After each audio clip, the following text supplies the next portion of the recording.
Donc bonjour à tous, je suis Jordan Lebars, donc adjoint à chef de projet Virginie Brun et on est très heureux de vous accueillir aujourd'hui pour cet épisode 3 des webinaires du réseau Défi Ferme, donc la série de webinaires qui présente les travaux et les résultats du réseau. Avant de commencer, on voulait prendre un petit instant pour rappeler ce qu'est le réseau Défi, notamment pour celles et ceux qui ne le connaîtraient pas. Donc le réseau Défi, c'est un réseau multipartenarial financé dans le cadre du plan Ecophyto pour 2 missions. Donc la première, c'est d'accompagner les agriculteurs et les agricultrices dans leur démarche de réduction des produits phytosanitaires et du changement de pratique de manière plus générale. La seconde, c'est de produire des connaissances et des références appropriables sur les pratiques et sur les systèmes de culture à bas niveau d'intrants et de produits phyto. Aujourd'hui, ces connaissances et ces références, elles se construisent à la fois sur des essais de terrain, mais aussi sur des retours d'expérience comme avec le webinaire d'aujourd'hui, et bien sûr sur la collecte de données techniques des systèmes de culture. Donc, à ce jour, le réseau Défi, c'est 2000 agriculteurs et agricultrices volontaires engagés à travailler leurs pratiques agricoles dans l'objectif de réduire leur utilisation de produits phytosanitaires.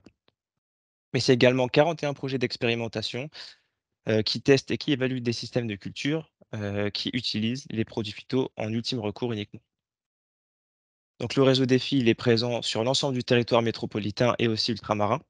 Il couvre l'ensemble des filières de production végétale et il rassemble les acteurs de la R&D agricole.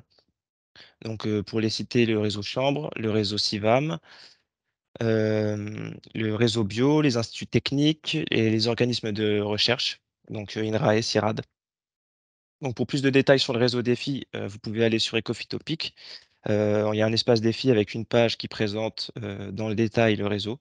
On va vous la mettre dans le chat et sur Ecofitopic également, on en profite pour vous rappeler que, tout ce qui est produit par le réseau, donc les différentes fiches techniques, les vidéos, les pages web, les ressources, produites, par tous les membres du réseau, ils sont disponibles, et y compris la synthèse qui a été rédigée à l'occasion des 10 ans du réseau, qui démontrait la possibilité de réduire fortement l'usage des phytos à l'échelle de la France. Et dans cette série de webinaires, on revient, sur ces résultats de terrain qui permettent de soutenir chaque jour, ces résultats. Et donc on vous met dans le chat, le lien pour accéder à cette synthèse. Et je prends pas plus de temps, je laisse la parole à Lucas qui va pouvoir introduire, la thématique du jour et les intervenants. Merci Jordan pour cette présentation détaillée du réseau Défi. Avant de laisser place aux interventions, un petit point logistique. Vous pouvez poser vos questions donc dans l'onglet Q&R qui se situe au milieu en haut de votre fenêtre Teams et les intervenants prendront le temps d'y répondre après leur présentation. Nous vous rappelons que ce webinaire est enregistré et sera rediffusé si vous êtes inscrit via le formulaire. Vous recevrez normalement le lien par mail dans les prochains jours. Vous retrouverez également les liens du chat dans la description de la vidéo. Donc aujourd'hui, il y aura une présentation de 30 minutes co-animée par Émilien Gentier et Jérémy Bélanger. Jérémy commencera par présenter la dynamique de mise en place et les étapes de son groupe sur le sujet de la biodiversité fonctionnelle débuté en 2022. Et Émilien fera un focus sur les essais. Jérémy Bélanger est ingénieur réseau défi à Agrobio 35 depuis 2022. Il accompagne un groupe défi maraîchage bio en Ille-et-Vilaine, groupe engagé depuis 2016 dans le maintien des GFT déjà bas. Pour consulter tous les travaux de son groupe, on vous met le lien vers la page qu'il a rédigée et qu'il tient à jour. Jérémy, je te laisse la main pour faire ta présentation. Oui, bonjour à toutes et tous. Merci pour votre présence et merci Lucas et Jordan pour l'introduction. Donc en effet, Jérémy Bélanger, technicien maraîchage à Agrobio 35.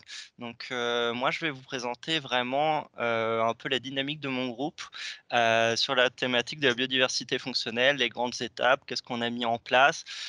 Déjà nos premiers résultats, qu'est-ce qui a marché, pas marché, et les perspectives pour la suite. Je rentrerai pas dans le détail, aujourd'hui de vraiment des résultats très concrets parce qu'on n'a pas fait de suivi très appuyé encore sur nos dispositifs. Pour le moment, j'ai surtout suivi le feeling et les initiatives de mes producteurs, mais c'est quelque chose qui va se mettre en place, dans les années à suivre et puis Emilien, sa présentation va se focus un peu sur ça, donc c'est pour ça qu'on a voulu faire quelque chose d'un peu complémentaire.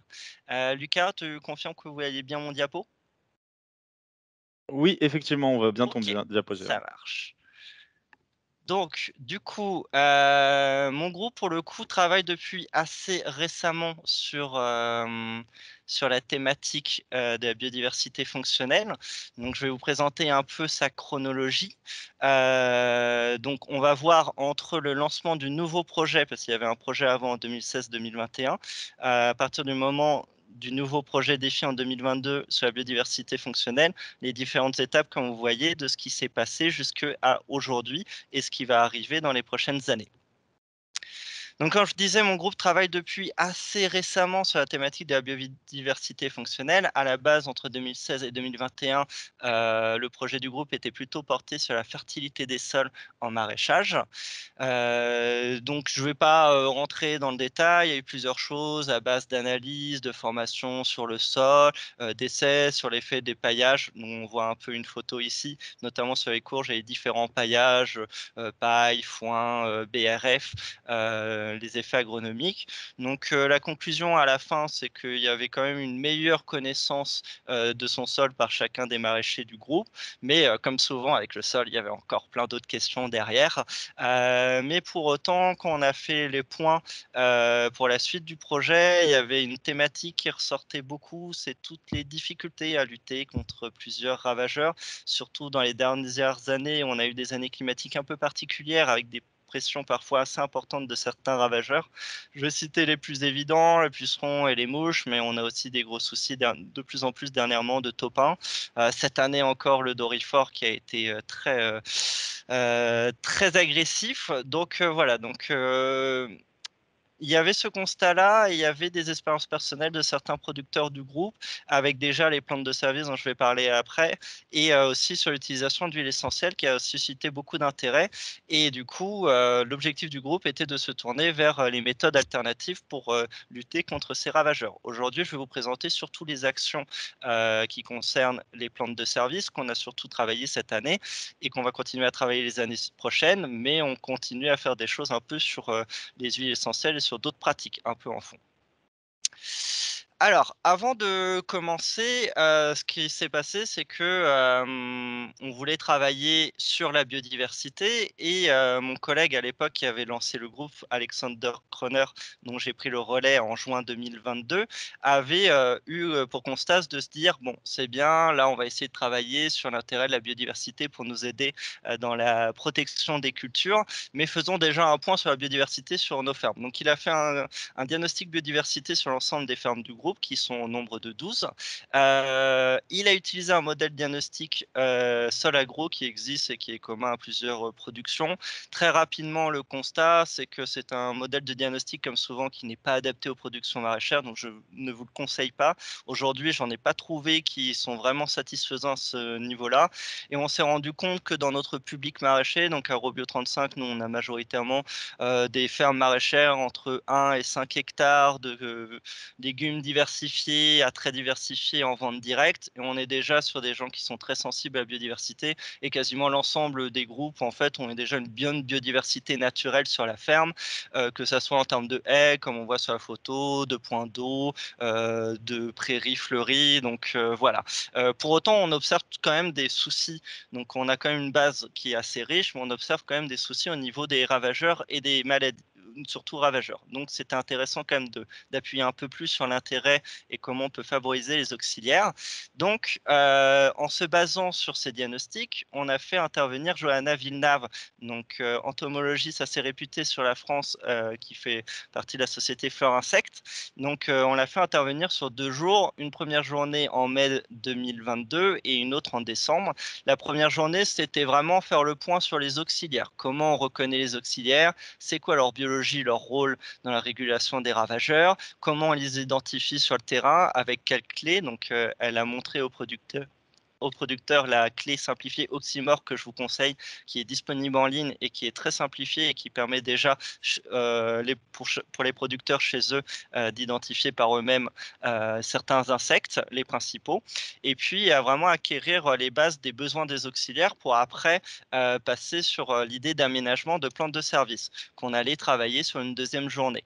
Avant cette deuxième journée, entre mai et décembre, moi, je suis allé inventorier un peu les pratiques qui existaient déjà chez certains producteurs. Donc, on avait certains qui faisaient déjà des bandes de blé Donc, je ne sais pas si vous connaissez le principe de bande de blé, donc on sème souvent ça sur des chéneaux. C'est pour attirer des pucerons des céréales pendant l'hiver qui sont spécifiques aux céréales et qui ne vont pas sur nos cultures légumières, pour que des parasitoïdes viennent se développer sur ces pucerons-là.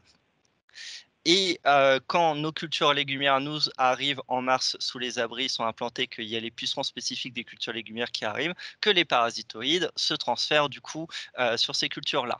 Donc voilà, j'y reviendrai un peu par la suite. C'est une pratique qui était déjà pas mal expérimentée ces dernières années et qui a certains résultats, même s'il y a quand même des limites dont je parlerai ensuite. Et on avait aussi des producteurs qui laissaient des orties et également des sensons, j'en ai pas parlé, mais aussi des orties spontanément sur les chéneaux et les bords des abris. Alors ça peut faire un peu grossir les yeux parce que l'ortie en maraîchage est souvent connue comme une plante très très invasive, mais en fait elle a beaucoup d'intérêt et ici ils ont trouvé un compromis entre la gestion de l'ortie et les intérêts qu'elle comporte. La deuxième journée est arrivée par la suite, donc là on était plutôt sur une journée vraiment à l'intérieur en salle, où là on a vraiment travaillé sur l'intérêt des différents aménagements favorables aux auxiliaires, les haies, les bandes fleuries, quelles espèces, comment mettre ça en place. Et du coup, on a profité de ce temps pour travailler en groupe sur la conception d'un plan d'aménagement pour chaque ferme. L'intervention de Johanna a été très appréciée, son expertise au niveau insectes est très importante. La seule remarque que le groupe a eue, c'est que finalement, elle a beaucoup de retours d'expérience, pas mal en arboriculture, en horticulture, mais un peu moins en maraîchage. Et du coup, ce n'était pas toujours très appliqué par rapport à nos conditions de production. Donc, moi, cette année, j'ai fait intervenir un autre intervenant qui, dans la lignée de Johanna, venait rapporter d'autres bases, mais plus spécifiques au maraîchage, Maxime Chabalier, dont je vais parler par la suite.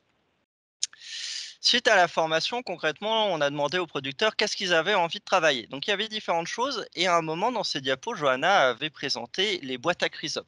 Concrètement, quel est l'intérêt des boîtes à chrysopes? Donc les chrysopes, vous connaissez sans doute, c'est un auxiliaire qui est très très vorace, qu'on utilise pas mal dans les lâchers, notamment sur tout ce qui est pucerons et également autres ravageurs comme alrod. Le problème de la chrysope, c'est en général, on n'arrive pas à la tenir notamment sur les abris. Elle a tendance à se barrer assez vite et du coup, on voulait un peu la garder sur l'exploitation et qu'elle soit là assez tôt. Et du coup, Johanna avait présenté là, cette diapo avec un plan de boîte à chrysopes qui a beaucoup plu à mes producteurs. Donc l'idée, c'est qu'en gros, en août, vous venez mettre une boîte à chrysopes comme ici, donc du bois avec une planche avec des trous et de la paille dedans. Vous la mettez en août dans l'idéal. Les chrysopes les adultes vont venir faire des reconnaissances pour commencer à hiverner en octobre et passer l'hiver sur place. Mais le plus intéressant dans l'histoire, c'est que ces chrysopes-là vont émettre des phéromones qui vont capter aussi les autres chrysopes qui sont dans les airs en train de migrer pour trouver des lieux d'hivernage, souvent des habitations humaines, et du coup vont les amener avec elles dans la boîte. Ce qui fait qu'à la fin de l'hiver, vous avez un pool important d'individus et l'idée c'est que au moment des premières cultures sous abri, on vient emmener la boîte sous l'abri pour qu'après les chrysopes se baladent dans les cultures et font leur travail. Donc ça a été l'occasion de faire un travail en collectif entre les producteurs qui a été très apprécié comme on le voit ici. On a mis en place aussi des premières choses, donc sur la base de résultats qu'on avait pu trouver, et sur les interventions de Johanna, on a mis en place des soucis qu'on peut voir en bas, très appréciés par les macrolophus, donc principalement sur le chéneau et bord des tunnels. On a utilisé du laurier thym aussi dans des pots. Pourquoi? Parce que le laurier thym a pour intérêt d'être une des rares essences avec notamment le noisetier, d'avoir des fleurs sur janvier, février, mars, ce qui est très intéressant pour avoir des cirques notamment assez tôt. Et on a un peu amélioré le dispositif de bande de blé chez ceux qui en avaient mis. En effet, bande de blé avant, les producteurs le semaient sur une date, sauf que en fait, le problème, c'est qu'on se retrouvait avec excusez-moi, on se retrouvait avec un blé qui était très avancé et du coup, au bout d'un moment, il n'est plus appétant pour les pucerons, donc les pucerons s'en vont, on a moins de parasitoïdes et du coup, on a moins de parasitoïdes au moment de la culture. Donc on a essayé de faire sur 2 dates de semis, ici octobre, décembre, vous voyez la différence de développement, mais l'idéal, ce serait même faire octobre, décembre, janvier, février. On a mis également en place nos premières bandes fleuries. Donc, moi, au début, je voulais vraiment chercher quelque chose d'assez concret. J'invite d'avance déjà à faire attention sur les mélanges fleuris qui sont vendus. On est avec des mélanges avec énormément d'espèces dedans. On va en reparler, mais concrètement, nous ici, on avait une quinzaine d'espèces et à la fin, on voit toujours que 3-4 espèces qui sortent et qui ont un intérêt. Donc, moi, je voulais vraiment trouver un mélange avec quelques espèces qui avaient vraiment un intérêt. Mais le temps de faire cette recherche, on était déjà en février-mars. Je voulais quelque chose quand même que mes producteurs pouvaient semer. Donc, j'ai vu avec Sadbo, qui est un semencier qui nous fournissent un mélange qui s'appelle le Mélibio annuel avec une quinzaine d'espèces et principalement, comme vous pouvez le voir, de la moutarde, de la facélie et du sarrasin. L'idée, c'était que les producteurs, ils sèment comme ils ont envie, ce qui les arrange. Certains ont semé sur une bande d'irrigation, d'autres sur les chéneaux, d'autres sur des carrés en bout d'abri parce que c'est des tunnels simples et qu'ils ne pouvaient pas trop mettre sur les bords d'abri. Et voilà. Donc l'idée, c'était de voir comment la pratique prenait chez les producteurs pour arriver à l'automne sur l'implantation d'un mélange vraiment purement adapté. Là, c'était vraiment pour prendre la température. Donc là, chacun a fait comme il voulait, a semis souvent manuel avec des doses variables, sachant qu'en général, c'est des doses entre 5 et 7 grammes au mètre carré qui ont donné le meilleur résultat. Premier bilan, concrètement, donc on a fait rapidement des observations. Cette année, on n'a pas fait des suivis détaillés parce que l'idée, c'était de voir comment ça prenait chez les producteurs. Chez les orties, super banque à pucerons, dès février-mars, vous avez des pucerons, comme on peut voir sur la photo, qui sont en plus spécifiques à l'ortie. Donc ça, c'est génial pour nous, sur lequel se développent des parasitoïdes, mais également des punaises prédatrices comme les Orius, qu'on a malheureusement un peu de mal à observer. Le souci, bon, plein d'essais ont été menés sur le souci. Je ne vais pas reparler de l'intérêt du souci pour le Macrolophus. Là, on l'a encore constaté, mais on a toujours ce problème de transfert où le souci est tellement appétant que le Macrolophus a du mal à décoller, hormis pour aller sur les tomates et parfois les aubergines. Le laurier en pot, il avait été mis assez tard ici, mais on avait des cifres qui butinaient et qui pondaient dès février, donc c'était super chouette, bon résultat. Le blé, cette année, on n'a pas eu de pucerons de céréales, mais visiblement, pour avoir discuté avec des collègues de grande culture, le constat était un peu général sur le département. Donc voilà, ça montre qu'il ne faut pas mettre ses œufs dans le même panier, qu'il faut utiliser différentes plantes de service. Et on a eu un bilan très positif des testeurs et des testeuses de manière générale. Sur les bandes fleuries, dans le sens j'entends vraiment des grandes bandes qui ont été semées comme sur les lignes d'irrigation, le mélange, donc il y a vraiment la facélie, le sarrasin et la moutarde qui se sont développés. Des trucs comme le tournesol sont sortis de temps à autre, mais après tout le reste était très discret et absent. Ce qui montre que ça sert à rien de partir sur des mélanges à 15 espèces, 4, 5, 6 au max suffisent. Facélie, on n'a pas vu trop d'intérêt sur les auxiliaires prédateurs des ravageurs, mais beaucoup sur les pollinisateurs, ça c'était impressionnant. Et de manière générale, on a eu un bilan très positif de ce mélange. Le seul souci, c'était la présence de mauve qui en fait est très très dur à détruire, presque pire que le rumex. Donc je ne vous le conseille pas, sauf sur des bandes qui ne seront jamais cultivées. Ça nous a posé ces premiers essais plein de questions et de perspectives. Déjà, quel est l'intérêt et l'efficacité de chaque espèce végétale dans un mélange et les différences d'effets sur les ravageurs et les auxiliaires. Donc cette année, là en automne, ils ont tous eu un mélange de Cosinus B à base de févrole, lotier corniculé, achillée millefeuille,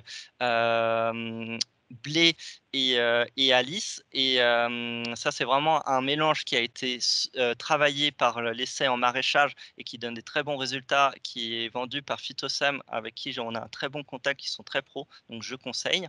Et là, l'idée l'année prochaine, c'est que donc on met ce mélange à l'automne, parce que c'est là où on a les meilleurs développements pour commencer à faire des observations début d'année prochaine.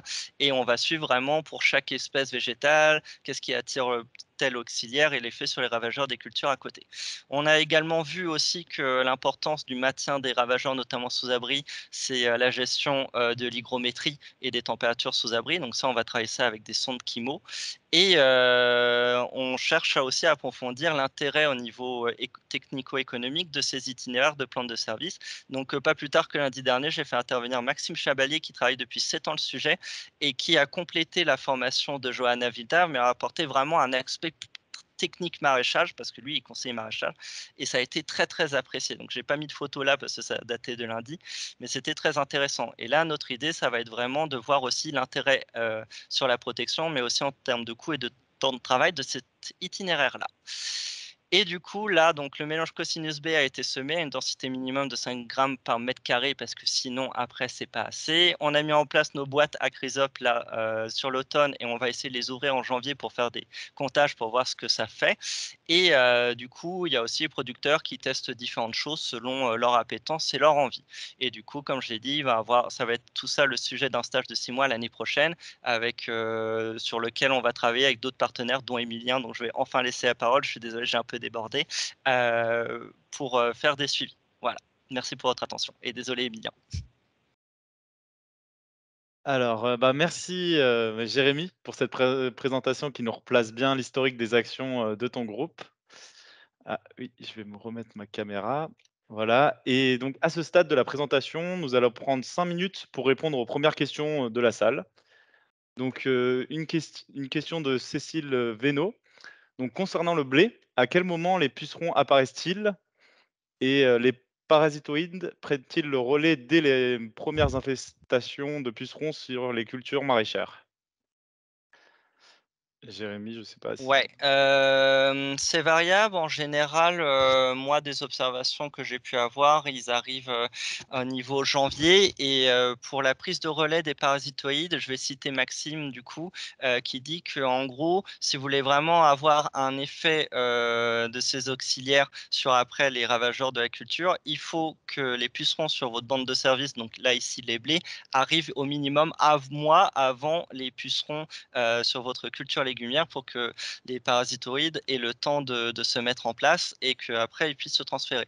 Donc voilà, il faut vraiment qu'il y ait des pucerons un mois avant la culture et légumière et potentiellement les premiers pucerons pour que vous ayez un effet de transfert des parasitoïdes. Dans le cas des parasitoïdes, on a plutôt un bon transfert. Il y a quelques espèces spécifiques aux pucerons des céréales, mais c'est majoritairement des généralistes. Donc on a plutôt un bon transfert. très bien, et est-ce qu'ils hébergent, également des coccinelles et des cirfes? Oui, un peu. Oui, aussi. Même si, il y a des plantes de service qui sont bien plus intéressantes, à ce niveau-là, notamment, à Quilliers. Très bien.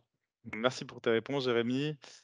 Ne vois pas d'autres questions dans l'onglet QR, donc je le rappelle, hein, pendant la présentation, vous pouvez poser vos questions dans cet onglet. Donc on va passer à la deuxième partie, de cette présentation. Donc maintenant, Émilien va nous présenter, un focus sur les essais qu'ils ont menés. Émilien Gentier est un ingénieur réseau défi à Agribio 84 et Agribio 13 depuis 2016. Il accompagne un groupe défi maraîchage bio dans le Vaucluse et Bouches-du-Rhône qui travaille en particulier sur comment maintenir les cultures en bonne santé par le biais de la gestion du sol. Pour consulter tous les travaux de son groupe, on vous met le lien vers la page qu'il a rédigée et qu'il tient à jour. Émilien, je te laisse la main pour présenter vos travaux.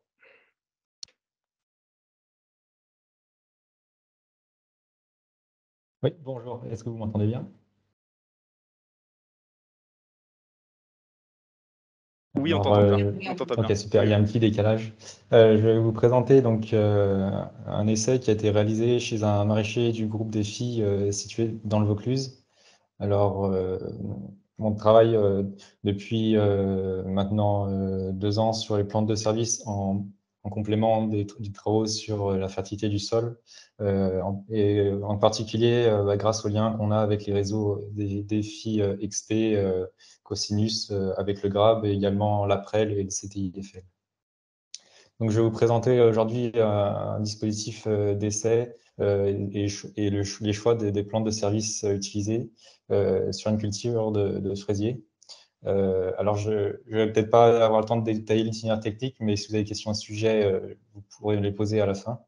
Et je vais ensuite vous présenter les résultats et suivis d'auxiliaires de ravageurs, et puis à la fin, un petit témoignage du producteur et les perspectives pour la suite. Donc, le maraîcher chez qui l'essai a été conduit produit des fraises qu'il plante au fin du mois d'août. Et sur ces cultures-là, il a deux principaux ravageurs qui sont des acariens tétraniques et des pucerons. Il existe au moins 5 espèces de pucerons qui sont susceptibles d'attaquer les fraisiers dans la région PACA. Et donc, pour répondre à ces contraintes-là, il est intéressant de faire intervenir une diversité d'auxiliaires que je vais vous présenter par la suite. Un petit préalable à la présentation qui concerne l'importance de la nutrition des auxiliaires pour améliorer leur efficacité dans la régulation des ravageurs dans nos cultures. Là, c'est un graphique qui montre la différence de régulation de pucerons macrociformes en fonction de 3 modalités. Une modalité contrôle sur la courbe bleue et une modalité où il y a des lâchers de CIRF de 3 espèces différentes et une modalité avec des lâchers de CIRF avec une nutrition complémentaire adaptée au CIRF. Et on constate dans cet essai-là que la nutrition des CIRF et des auxiliaires en général est des conditions très importantes pour la réussite du contrôle des ravageurs. Donc, dans l'essai chez le maraîcher, était constitué de 5 lignes de fraisiers en double rang sur lesquelles étaient disposées des plantes ressources, donc qui sont des soucis ou le calendula et de la liste maritime, qui sont des plantes qui permettent d'apporter du nectar et du pollen aux auxiliaires et qui permettent également d'héberger des auxiliaires, même en l'absence de ressources nutritives, comme le souci qui héberge les Macrolophus. Sur les bords de serre, donc les zones qui sont pas cultivées et qui ne gênent pas le producteur, ont été implantées de l'orge. On aurait pu mettre une autre graminée hivernale. Voilà ce qu'on peut constater en novembre dans cette serre. Les plantes de service ont été implantées à peu près en même temps que la culture sur le rang et l'orge a été semée courant en septembre sur les bords de serre. Les plantes de service sont déjà très développées. On observe là au premier plan de la présence d'oïdium sur le souci, mais ce n'est pas un problème puisque ce n'est pas la même espèce que celle qui attaque les fraisiers. À ce stade-là, le producteur a fait un lâcher de Macrolophus à petite densité localisée sur les soucis pour permettre leur multiplication sur les plants de service pendant l'hiver. On observe aussi déjà la présence de pucerons dans les céréales. En janvier, dans les serres, sur les adventices, on peut observer déjà de la régulation de pucerons via des larves de CIRF qui sont capables d'être efficaces à assez faibles températures. Et également, on constate la présence de Phytocillus persimilis, un acarien prédateur des acariens tétraniques sur les fraisiers. Ici, on observe sur une feuille début mars du parasitisme important sur les pucerons qui sont présents sur les plantes de service comme l'orge. Et à la même date, voilà une diversité d'auxiliaires qu'on peut observer sur le plan des services, donc des CIRF adultes. Sur la photo du milieu, une trace de larve de CIRF qu'on appelle le méconium qui apparaît, qui est une déjection avant le stade nymphal. Et sur la droite, divers parasitoïdes qu'on trouve sur les bords de serre ou sur les fraisiers. En bas à gauche, c'est une larve de Sinus qui est une larve de coccinellidés qui prédate aussi les pucerons et qui est plus précoce que les grosses coccinelles qu'on a l'habitude de voir. Parfois, quand on a des grandes densités de pucerons et de parasitoïdes, arrivent des hyperparasitoïdes qui vont parasiter eux-mêmes les parasitoïdes des pucerons. On a fait un suivi des acariens et des pucerons et également des auxiliaires sur 3 serres. Sur le graphique de gauche, vous pouvez voir les effectifs cumulés d'acariens en fonction des dates de suivi. Où sont distingués en vert les acariens auxiliaires et en rouge les acariens tétraniques, donc les ravageurs. Sur la deuxième barre verticale, sur l'axe des ordonnées, vous avez le ratio entre le nombre d'acariens et le nombre d'auxiliaires. Ce ratio acariens sur auxiliaires reste très faible pendant toute la saison. Et il est inférieur à 10, ce qui représente une bonne régulation des acariens. Et les populations d'acariens tétraniques ne décollent pas. On a regardé ce qui se passait par serre en suivant trois serres, la serre numéro 1, numéro 2 et numéro 9. Et selon les serres, les comportements sont un peu différents. Pour apporter des précisions, la serre 9 ne comportait pas d'alice ni de soucis, uniquement de l'orge semée en septembre. Et c'est également une serre où les plants de fraisiers ont été plantés plus tardivement. Concernant les pucerons, on a les mêmes graphiques avec en rouge les pucerons ravageurs et en vert les auxiliaires. Alors j'ai représenté ici par des flèches des lâchers de larves de chrysope qui ont été complémentaires à la stratégie avec les plantes de service. Donc en mars et en avril, ces lâchers sont faits prioritairement sur les foyers de pucerons. Ce qui est important aussi d'avoir en tête, c'est que le producteur a détruit en partie ces bandes d'orge début mars. Et il ne restait plus donc que quelques patchs d'orge avec des auxiliaires qui étaient pourtant en grand nombre sur ces plantes-là. En courant avril, les plantes de service ont été rabattues et en mai, elles ont été arrachées. On constate que c'est aussi à cette période-là que les effectifs de pucerons augmentent en flèche. Concernant les serres numéro 1 et 2, l'attaque de pucerons est plus importante que dans la serre 9. Ceci est peut-être expliqué par les dates de plantation plus tardives dans la serre 9, mais ça resterait à prouver. En regardant de manière plus globale, on a un pourcentage de feuilles attaquées par les acariens et par les pucerons qui reste faible tout au long de la période de suivi. Les effectifs de pucerons et d'acariens par feuilles attaquées sont également faibles. En fait, ce qu'on s'aperçoit, c'est qu'au fil du temps, notamment sur les pucerons, les foyers de pucerons s'élargissent, mais le nombre d'acariens par feuille n'augmente pas franchement. Donc les attaques n'ont pas pénalisé outre mesure la culture cette année. Concernant le témoignage du producteur, alors je ne sais pas si Johan peut s'exprimer, mais il est présent aujourd'hui au webinaire. Et si vous avez des questions à lui poser, vous pouvez le faire aussi par le chat ou me contacter par ailleurs. Je pourrais lui transmettre. Ce qui est important dans ces essais-là, c'est de planter et de semer les plants de service très tôt pour permettre à ces plantes-là d'alberger des auxiliaires rapidement. Il faut combiner les plantes de service pour éviter de mettre tous ces deux dans le même panier et puis attirer une diversité d'auxiliaires. Ce qui est important, c'est que comme cette stratégie-là est combinée à des lâchers d'auxiliaires, il est important de ne pas utiliser d'insecticides ni de soufre au printemps, à la période où on veut optimiser l'efficacité des auxiliaires. Donc ça nécessite de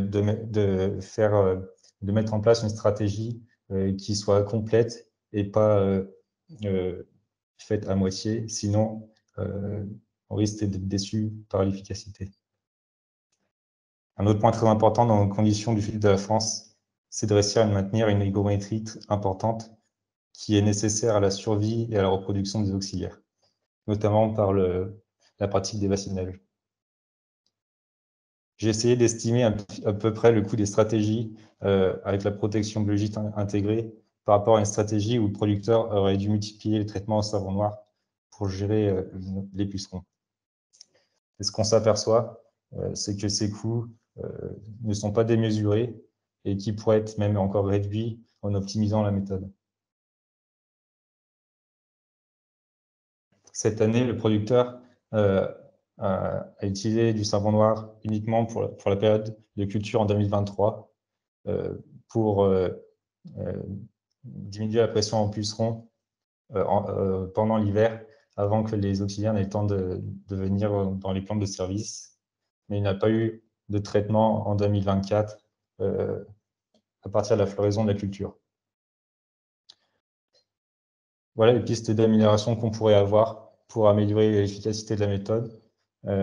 C'est d'avoir par exemple des variétés de plantes de service plus compactes quand il s'agit des plantes qui sont mises sur le rang pour diminuer la concurrence avec la culture.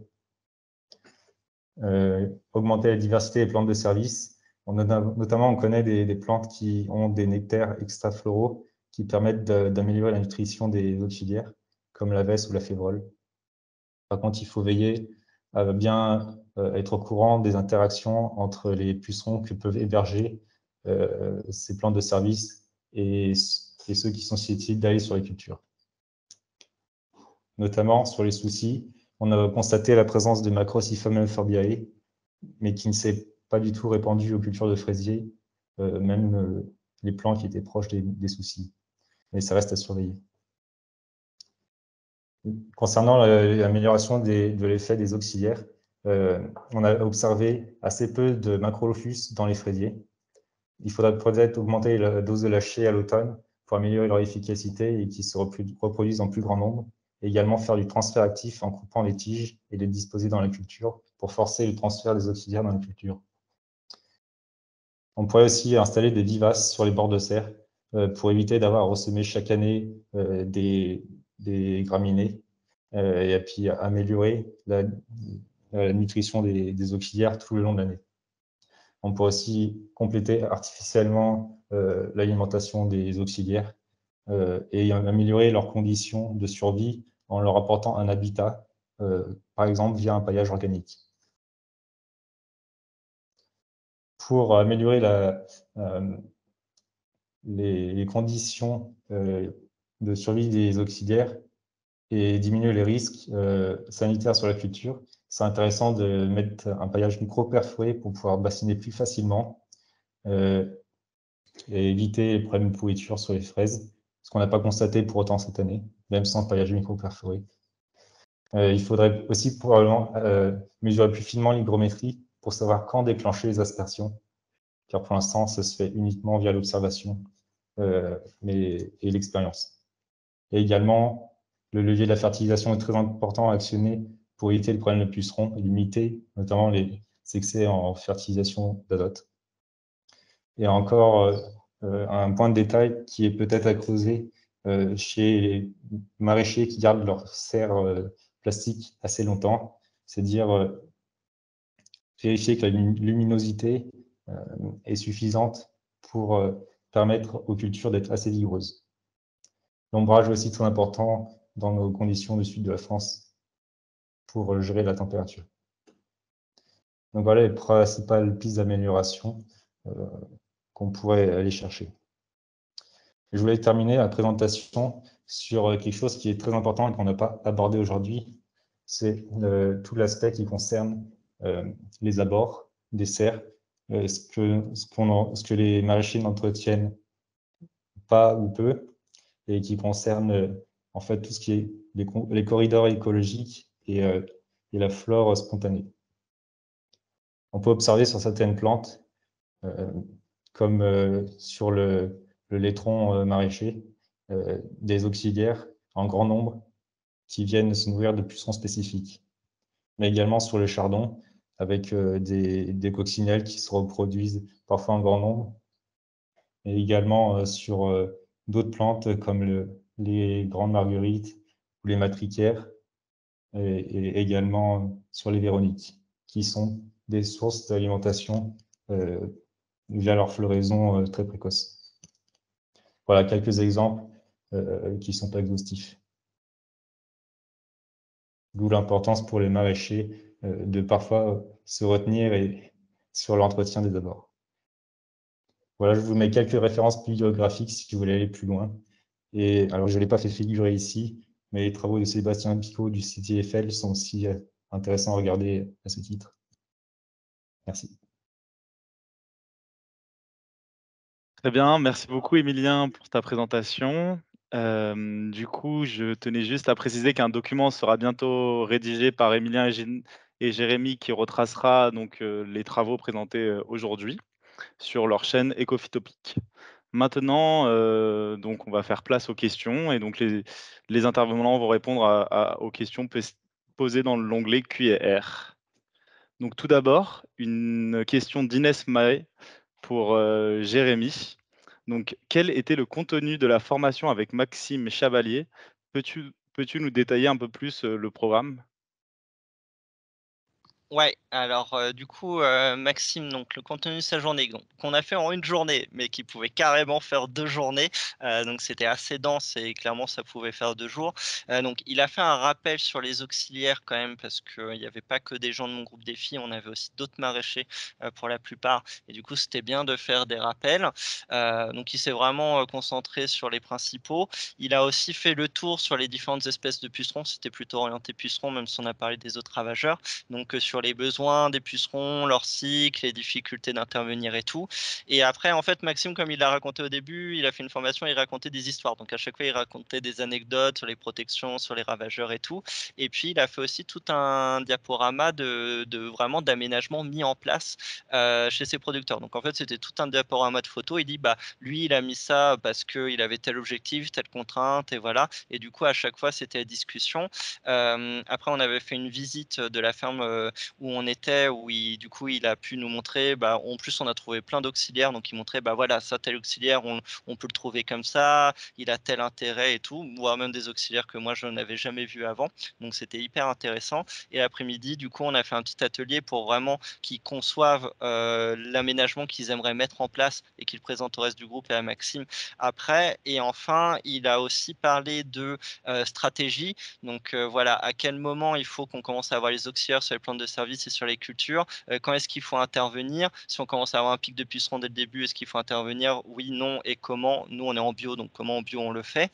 Et il a aussi parlé de hyperparasitisme, comme Emilien l'a évoqué, qui est un sujet qui, avec le développement des boîtes de service pose souci parce que du coup, c'est bien d'avoir des parasites, mais des auxiliaires, mais plus on a d'auxiliaires, plus on a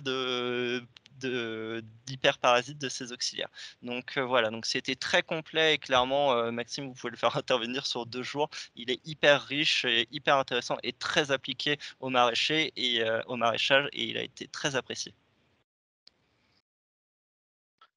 Très bien, merci Jérémy pour ces précisions.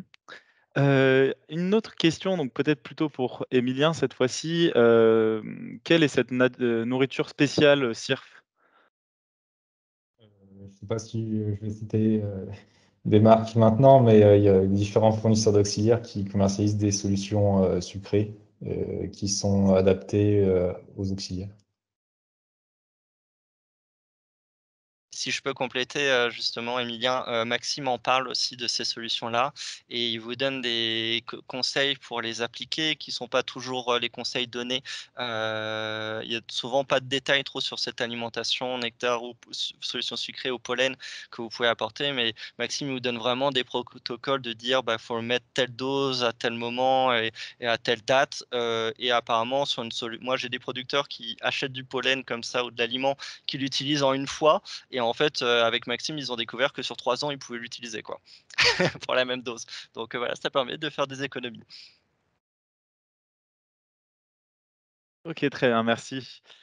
Et une autre question donc de Yuri Bio46. Donc, quel est le protocole de comptage des populations de pucerons pour le suivi des effectifs?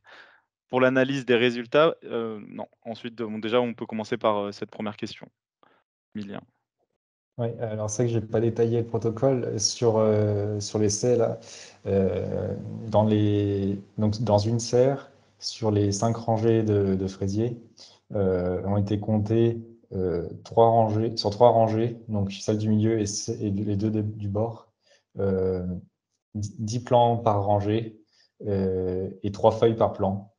Une feuille jeune, une feuille âgée et une feuille intermédiaire. Et les comptages ont été effectués à vue en matinée. Alors, on n'a pas de serre témoin, j'en suis bien conscient, mais c'est les conditions de producteurs qui sont les contraintes avec lesquelles on doit jouer. Mais ce serait Et intéressant d'en avoir. est-ce que vous envisagez d'en avoir du coup dans le futur? Euh, Ça, c'est toujours à discuter avec les producteurs. Mais de mon côté, je souhaiterais, mais c'est voilà, c'est le producteur qui choisit à la fin. Si je peux répondre aussi, nous, par rapport au protocole du suivi qu'on envisage l'année prochaine, on se penche sur la question. C'est jamais trop évident des témoins sur des essais qu'on peut considérer un peu de système ici. Et là encore, échange avec Maxime Chabalier, il existe des protocoles de mesure et d'observation où on peut se passer de témoins. Il y a vraiment des protocoles où derrière on peut faire des stats même si on n'a pas de témoins. Donc il doit me transmettre tout ça. Mais on ne montre pas les mêmes choses que d'autres protocoles avec témoins. Mais ça existe. Pour le moment, j'en sais pas plus. On doit en parler une autre fois, mais ça existe. Et ça pourrait être adapté dans notre cas. On en avait parlé notamment avec Emilia. Moi, si je peux rajouter quelque chose sur le comptage des auxiliaires, donc là c'est plus en complément du comptage des pucerons. Euh, Nous, les comptages ont été faits pareil à vue. Il y a un certain nombre d'auxiliaires qui sont actifs la nuit, qu'on ne va pas forcément retrouver quand on va venir sur le terrain échantillonner. Et également, certains auxiliaires qui volent et qui sont petits, on les loupe en retournant les feuilles parce qu'ils se sont déjà échappés. Donc, on a tendance plutôt à sous-estimer les nombres d'auxiliaires et euh, moins que le nombre de ravageurs. D'accord, très bien. Merci pour ces précisions. Une question de Doina. Donc concernant les cirfes, est-ce que vous avez peur que l'apport de pollen favorise l'arrivée d'autres ravageurs de culture? Est-ce que tu veux répondre, Jérémy, ou je commence? Vas-y, commence. Ouais. Alors, c'est vrai que ça pourrait potentiellement être aussi une source de nourriture pour les trips. Nous, on n'a pas vu de problème de trips dans cette culture-là. Mais c'est vrai qu'en fraisier, certains producteurs ont des problèmes de trips. Alors, à ma connaissance, plus on est dans la culture conventionnelle ou hors sol. Euh, En tout cas, moi, j'ai pas forcément observé des populations de trips importantes. Elles étaient même très faibles dans cet essai. Si je peux compléter, moi, de mes observations et encore une fois de l'apport de Maxime, plus que le pollen en tant que tel, c'est plutôt certaines espèces de plantes de service qui peuvent poser problème. Notamment, Maxime a testé le sarrasin sous tunnel, il a arrêté parce que ça favorisait trop le trips. Il continue à le conseiller en plein champ où les régulations sont différentes et problématiquement importantes, mais sous abri, il a arrêté. Et j'ai plus en tête, mais il a arrêté aussi certaines espèces qui favorisaient trop des punaises phytophages. Ce qui peut être le cas dans une certaine mesure du souci, c'est pour ça qu'il ne faut pas faire une bande entière sur le chéneau de soucis, parce que en plus d'avoir peut-être une population trop importante de macrolophus qui, à partir d'une certaine population, peut faire des dégâts sur la culture, vous pouvez aussi favoriser punaises phytophages comme des aras. Et ça, on n'en veut pas. Donc, après, c'est vraiment lié aux espèces et puis après, bon, après c'est des régulations et c'est pour ça qu'il faut bien différentes espèces, comme avait précisé Emilia, aussi à ce niveau-là, pour éviter de favoriser un insecte qui pourrait être problématique et pas auxiliaire.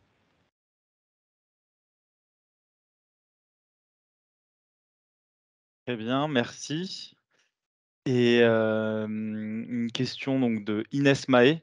Émilien, tu disais que l'oïdium du souci était différent de celui du fraisier. Sais-tu si c'est le même que d'autres cultures légumières? Alors non, je suis pas allé vérifier l'information. Ça vaudrait le coup de se pencher un peu plus sur cette question-là, effectivement. Euh, voilà, je vais pas en rajouter plus sans avoir des informations précises.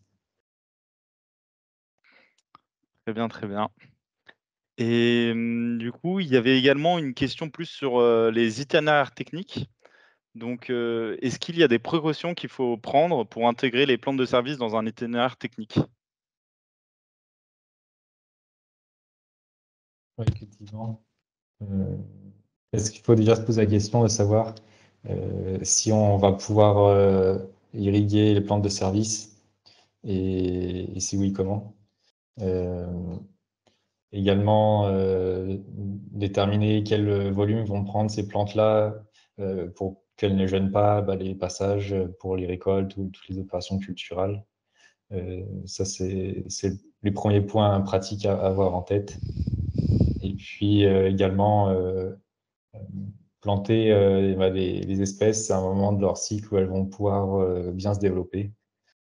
Ça sert à rien par exemple, sous serre, dans le sud de la France, de planter des soucis au mois de juin. Ils vont pas se développer très bien. Ouais, si je peux compléter, en effet, Emilien, donc important qu'il y ait une source d'irrigation pour assurer la levée. Attention au désherbage. Certains utilisent parfois, alors ils font plus trop, maintenant ils font payer, mais c'est vrai qu'à une époque, Géochamp donnait ses chutes. C'est un peu ses déchets et ça permettait, Maxime avait fait ça notamment sur les chéneaux, vous mettez du Géochamp et vous sablez, vous mettez du compost par-dessus pour semer les plantes et pour gérer l'enherbement. Le temps le temps que les plantes de service prennent. C'est pour ça aussi que maintenant, on bosse de plus en plus sur des... Alors, c'est toujours le problème, c'est toujours la question du mouton à trois pattes. Hein. C'est qu'on veut quelque chose qui se développe bien, vite, qui court, mais qui n'est pas envahissant. Donc, à un moment, il faut aussi faire des compromis. Dans le cadre de mon producteur dont je parlais tout à l'heure, qui laisse les orties sur les chéneaux, eux, au bout d'un moment, à force, au bout de 2 années, à un peu maîtriser l'ortie et tout, ils ont réussi un peu à la canaliser sur le chéneau.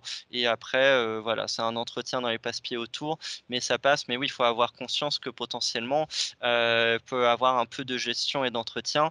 Mais c'est pour ça aussi, pour réduire un peu le coût total engendré, qu'on conseille de partir pas mal sur des semences, pas tout le temps, mais en général, et du mélange pour que vous ayez juste à semer et que vous gagnez du temps à ce niveau-là et aussi des sous parce que les plants coûtent plus cher. Je sais pas si tu veux compléter, Emilien. Ouais, mais juste pour rebondir sur le coût, c'est là où peut-être les plantes vivaces peuvent avoir leur intérêt. Alors ça demande une réflexion peut-être à plus large échelle de reconception de l'itinéraire technique pour savoir si on peut enfin comment garder ces plantes-là au même endroit pendant plusieurs années. Mais si c'est possible d'implanter des plantes vivaces qui couvrent, on en a donné quelques exemples. Ça peut permettre de réduire les coûts, notamment de plants, mais aussi peut-être de désherbage si on sélectionne les plantes qui sont adaptées à ces conditions. D'ailleurs, je vois que Jérôme est invité ici, il pourrait en dire un peu plus sur la question.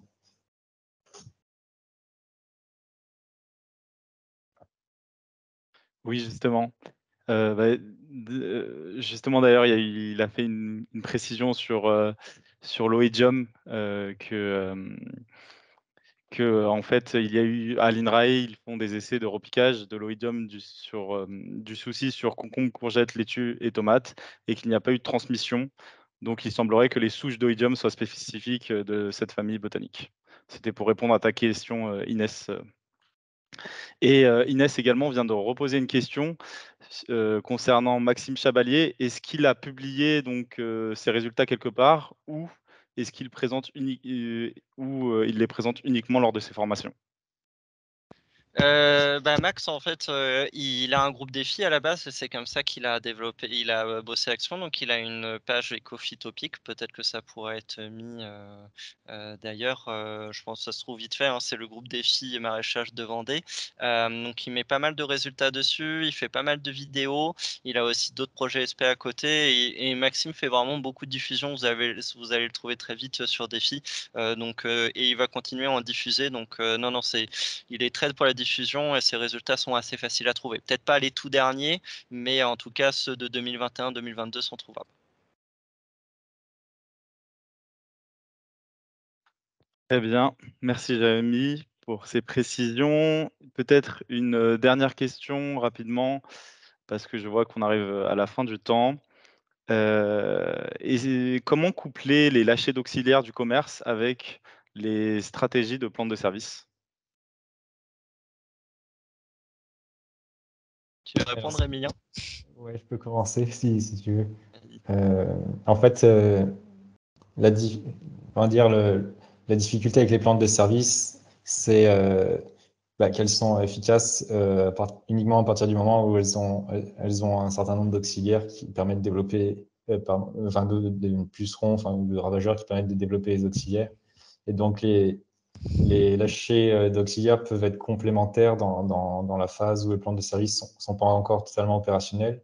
Et elles peuvent également être utilisées comme inoculum pour gérer les ravageurs dans les plantes de service et permettre leur multiplication dans les plantes de service. Donc, on peut se servir donc, des plantes de service comme plantes banques et élevage d'auxiliaires, mais ça peut aussi être utilisé comme ce qui a été fait ici chez le producteur avec les fraisiers, en complément en fait des plantes de service, en utilisant un auxiliaire qui est assez efficace et réguler les foyers qui n'étaient pas forcément toujours régulés suffisamment bien par les auxiliaires naturels. Ouais, pour Donc c'est compléter. deux approches très, très complémentaires. Ouais, c'est totalement complémentaire. Pour la petite histoire, si les plantes de service ont commencé à être bossées par le réseau, c'est que le constat à la base, c'est qu'on faisait des lâchers d'auxiliaires qu'on retrouvait pas au bout de 3 jours, 1 semaine, et du coup, c'est comme ça que les plantes de service ont commencé à être, travaillées. C'était d'abord pour, les auxiliaires lâchés, et en fait, on s'est rendu compte que, bah, ça fait aussi intervenir, facilement les auxiliaires naturels. En effet, même avec des bons dispositifs de plantes de service, on peut avoir une difficulté, au démarrage selon la saison et les conditions, des auxiliaires naturels à arriver, alors que les ravageurs, selon les conditions, peuvent arriver bien plus vite, et s'il commence à y avoir une explosion de population avant que les auxiliaires soient installés, c'est très compliqué. Donc c'est vraiment, très complémentaire. Maxime conseille dans ses formations justement au début de faire des lâchers, et du coup les plantes qui seront en place permettront de les maintenir, et lui, il en est même à un autre niveau, c'est que lui, en pépinière, il commence à faire des plantes de service qu'il infeste avec du puceron, qu'il infeste avec des parasitoïdes et des auxiliaires, pour après les planter directement dans la culture, pour avoir déjà les pucerons banques et les auxiliaires en place. Donc en fait, il fait une jonction des deux. Il a de très bons résultats, mais là, ça demande un certain investissement et travail. Mais sinon, le lâcher marche encore très bien, au moins pour les premières vagues, histoire qu'après les auxiliaires naturels prennent le relais. Très bien, très bien. Bah, on arrive à la fin de ce webinaire. Donc, tout d'abord, merci à tous, et à toutes, d'avoir suivi ce 3e épisode des webinaires Défi Ferme. Je tenais à souligner, la très forte participation, car aujourd'hui on atteint, quasiment 110 personnes, pour le visionnage de ce webinaire, ce qui montre que, les contenus vous intéressent. Nous espérons que le format et le contenu vous ont plu et que ce webinaire a répondu au maximum à vos questions. Si n'avons pas répondu à toutes vos questions et si vous souhaitez recontacter nos intervenants, vous trouverez leur contact sur leur page que nous avons partagée dans le chat et en description. Ce webinaire sera rediffusé sur YouTube. Si vous êtes inscrit via le formulaire, vous recevrez normalement le lien par mail dans les prochains jours. Enfin, nous vous donnons rendez-vous le 9 novembre. Il y aura un autre webinaire sur la thématique du lâcher d'auxiliaires pour lutter contre les ravageurs des cultures. Donc en lien avec justement les dernières questions qu'il y a eu. Vous retrouverez le programme des webinaires Défi Ferme et les replays régulièrement mis à jour sur la page Ecofitopic correspondante. Merci à tous et bon après-midi. Au revoir. Oui, merci à tous.